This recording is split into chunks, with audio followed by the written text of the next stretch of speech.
एक मसला यह है कि जिस जानवर की पैदाइशी सींग ना हो या सींग टूटे हुए हो ऊपर से थोड़े बहुत, तो ऐसे जानवरों की कुर्बानी सही है।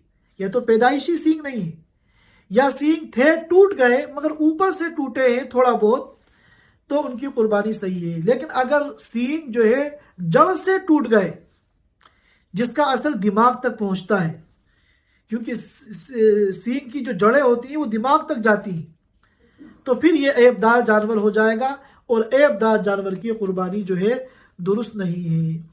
इसी तरह कोई जानवर ऐसा है जिसका कान कटा हुआ है, तो अगर थोड़ा बहुत कान कटा हुआ है तो कुर्बानी दुरुस्त है। लेकिन अगर कान का अक्सर हिस्सा 50% से ज्यादा कटा हुआ है तो फिर कुर्बानी दुरुस्त नहीं होगी।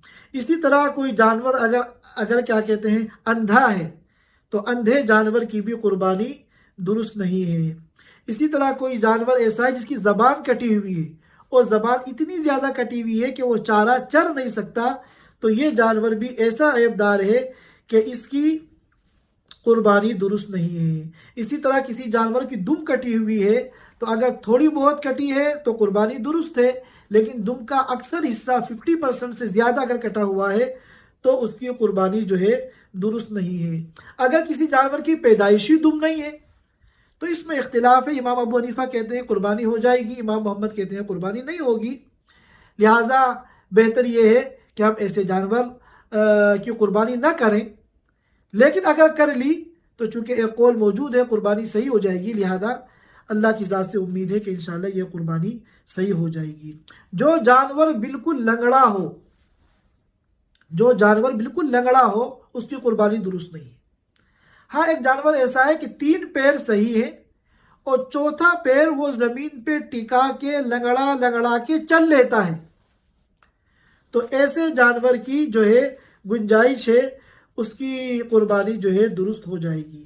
इसी तरह अगर कोई जानवर मादा है, बकरी है, ऊँटनी है और वो हामिला है, तो अगर करीबुल हमल अय्याम है, क्या कहते हैं पैदाइश बच्चे की करीब है, तो ऐसे जानवर की कुर्बानी जो है मकरूह है, हो तो जाएगी मगर मकरूह है।